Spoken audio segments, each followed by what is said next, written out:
leurs mots ont eu l'effet d'une bombe.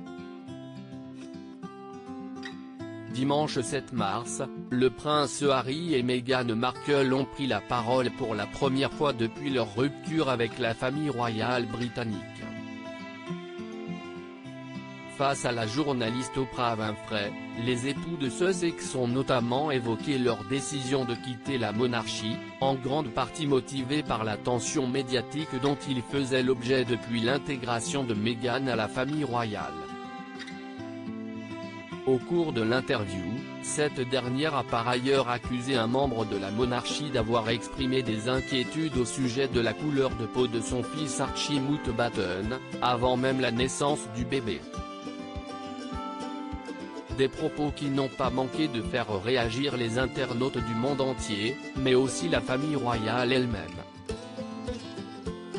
Jeudi 11 mars, le prince William a défendu sa famille, assurant que celle-ci n'est absolument pas une famille raciste.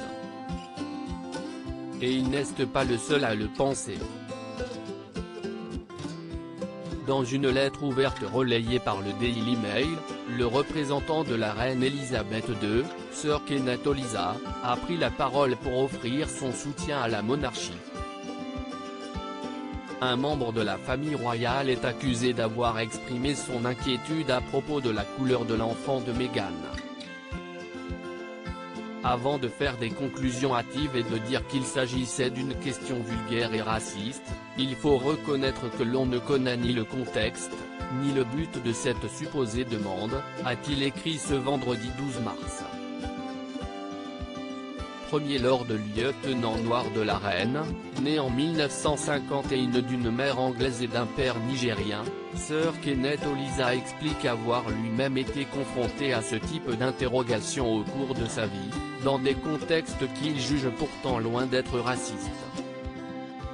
Ils sont charmants et inclusifs. Ma femme Julia et moi nous sommes vus poser la même question, dans un esprit d'intérêt bénin, par ma belle-mère Muriel, peu avant la naissance de notre première fille, en 1980, a-t-il raconté.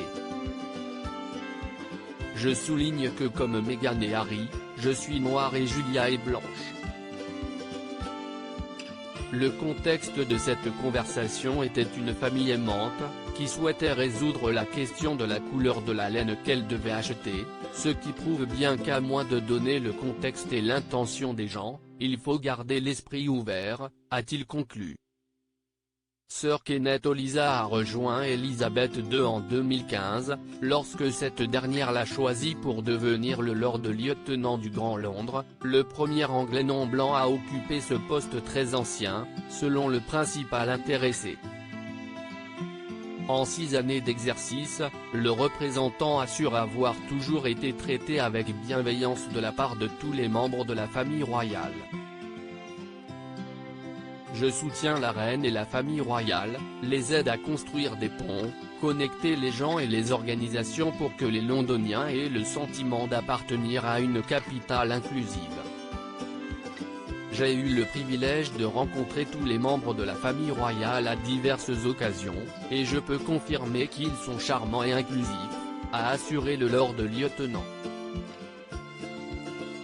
Ce n'est que mon impression, a-t-il poursuivi, mais elle est partagée par les milliers de personnes que j'ai vues réagir à la poussière de faits que répandent les visiteurs royaux sur ceux qu'ils rencontrent en tant que chef de la nation. La souveraine représente l'identité nationale, l'unité et la fierté.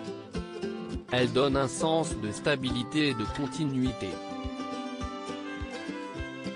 Ses liens et son affection pour le Commonwealth, qui rassemble notamment plusieurs pays d'Afrique subsaharienne, note de la rédaction, nous rappelle sa relation avec tous ces sujets, peu importe leur couleur et leurs principes. Elisabeth II préoccupée de son côté, la reine Elisabeth II a réagi dans un communiqué aux problèmes soulevés par Meghan et Harry au cours de leur interview. Les problèmes mis en avant, notamment ceux liés au racisme, sont préoccupants. Même si certaines versions peuvent varier, nous prenons cela très au sérieux et en discuterons avec la famille en privé, a assuré la souveraine le mardi 9 mars.